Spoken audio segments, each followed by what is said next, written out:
الجزائر هي قوة ضاربة، أحب من أحب وكره من كره.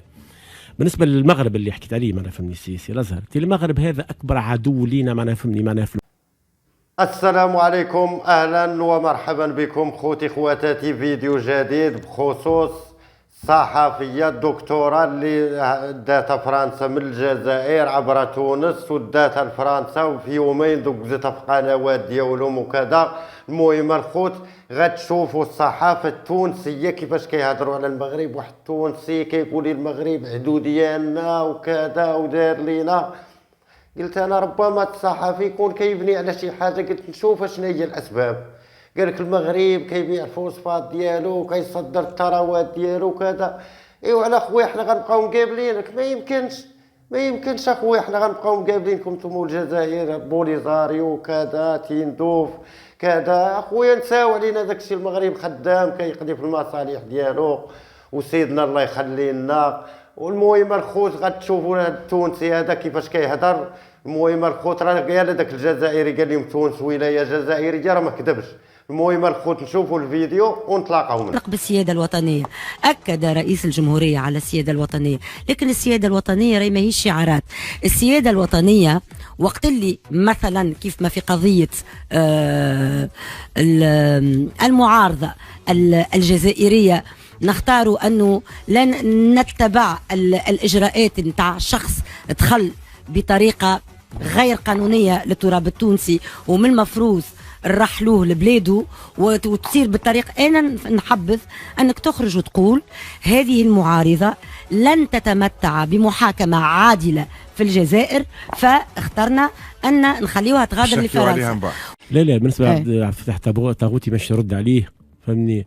كل ما نذكر اللي لمده 8 سنوات والملف هم يتلاعبوا به ولم يصلوا الى الحقيقه، نقول معنا فني معناها الحمد لله اللي صار معنا فني هذا التغير معنا في تونس حتى نتمكن من معرفه الحقيقه ومن الوصول الى ادانه مع حركه النهضه التي بوجودها عرفنا حاجه اسمها الارهاب في تونس. به تو نجي لمساله الجزائر.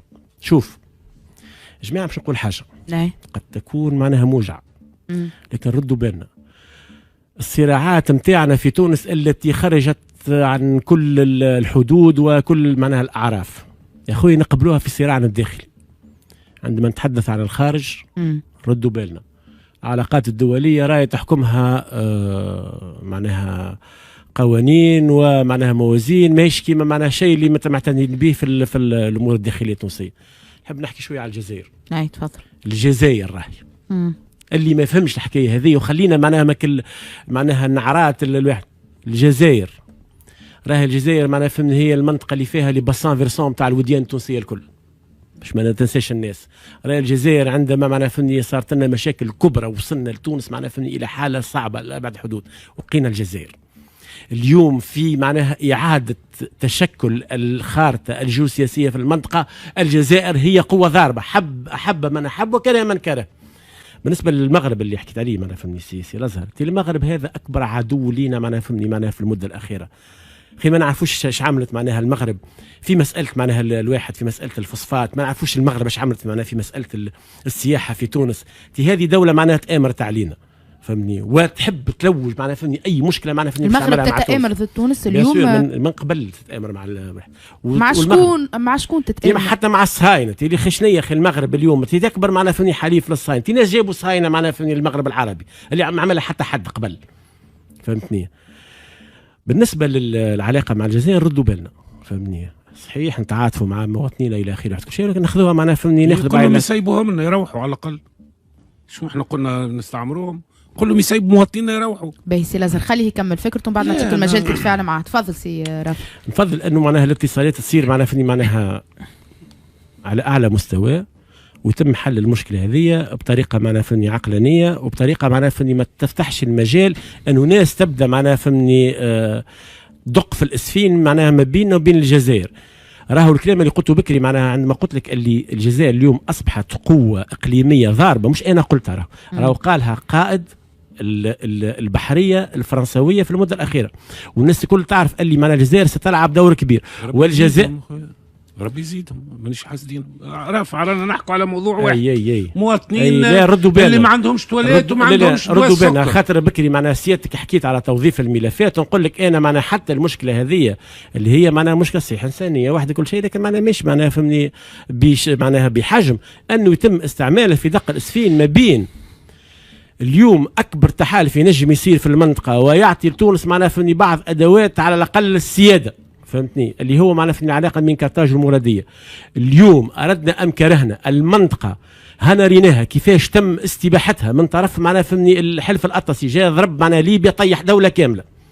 اليوم انا فما بلدان بكري معناها فني وقت قوي معناها حكينا على حكايه هذيه معناها فني معناها البوراوي واحد كل شيء يتم استباحه معناها فني الارض نتاعنا من طرف. فقط سؤال سي رافع في علاقه بالموضوع نتاع التوظيف السياسي، يعني ترى انت اليوم فما توظيف سياسي لتوتير العلاقات بين تونس والجزائر، وفما استثمار في حكايه لا في هذه وفي غيرها. راهو كي تتبع معناها فني كيفاش يكفي ان معناها حتى كان الجزائر تعمل حاجه باهيه اعطتك مثلا معناها 200 مليار، فما ناس في تونس خرجوا معناها بداوا كيفاش وذيه وبيع السياده الى اخره. يا ولدي لازمنا نعاودوا، بارك الله فيهم، لا نشكروهم شو لا لازمنا نعاودوا ننظروا الى الباراديجمات اللي على اساسهم تبنات السياسه الخارجيه التونسيه، لكن في الاطار الجديد راهو معناها فما دول اليوم اصبحت وازنه.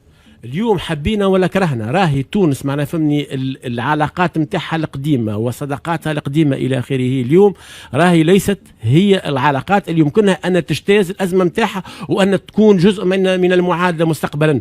فرنسا كيف خصوصا تعاملت العمليه هذه نتاع بوراوي في تونس اللي الناس اليوم معناها قاعدين معناها فهمني حتى حل المشكله مع الجزائر كل شيء انا نحلها مع فرنسا المشكله هذه.